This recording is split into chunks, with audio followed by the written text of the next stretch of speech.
Wow. Possibility is a good one.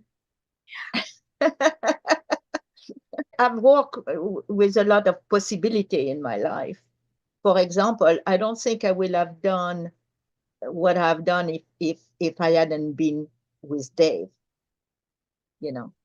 If I hadn't met Dave and had the security of him, not the security might be a wrong term, but having the possibility to do things because he was there too, you know, and he has always been very supportive.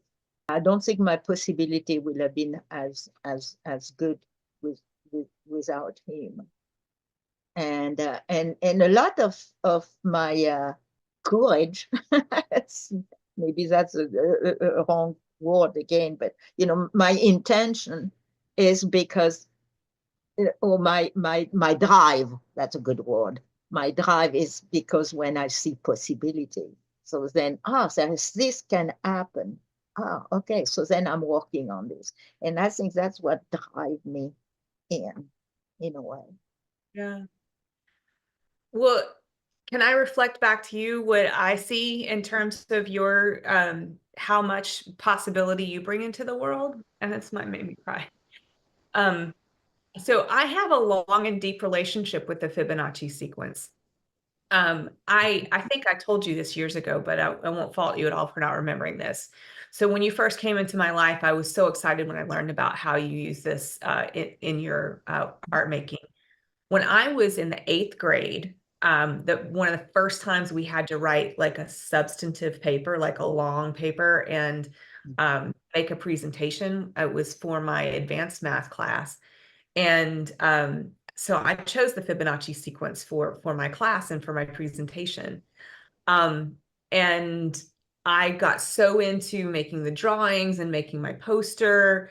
And I just thought the notion of exponential growth over time was so beautiful and mind-boggling that I got really into it. And then the day before I had to make my presentation, um, I was pretty horribly bullied in middle school. Um, I got into this situation where these two young men, well, I won't get into the whole backstory of what happened, but they made me chase them for some money down the hall, and I lunged at one to try to tackle him to get my money back, and I flew over his shoulders and I landed on my face. And I wound up getting carpet burn all over my mouth. So the next day when I had to make my presentation in math class, we didn't have masks back then. It was, clearly like 30 years before the pandemic. So, and I had tried to cover up the wounds with makeup, which made them just like green and ooze. So that didn't work at all. So I wound up just taking a piece of paper and taping it over my mouth to try to cover up how unsightly my face was.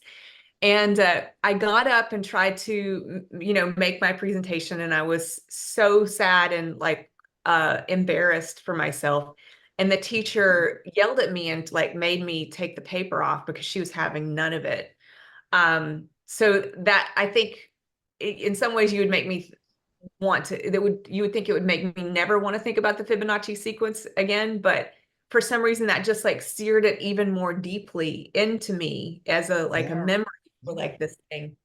Um, and anyway, so when I met you and I was so taken with the way that this beautiful phenomenon in our world and the universe is a part of your life, I started to witness how it's not just a repeating motif in your art making. It is a metaphor for your life because you take what starts out seeming like a small thing and you amplify it through your relationships, through your community. Like you are the Fibonacci sequence, Camille.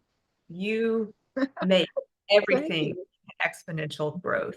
And I'm so glad to have the opportunity to see someone like you, because we live in a world that wants to make people feel small and isolated, and you are the opposite of that. Mm-hmm. You hold up the megaphone to people, and the megaphone is kind of like a Fibonacci sequence too, you know, it's like goes from small to big. So Mm-hmm. I just really want to thank you for all you do to help people feel bigger, more expansive in their lives.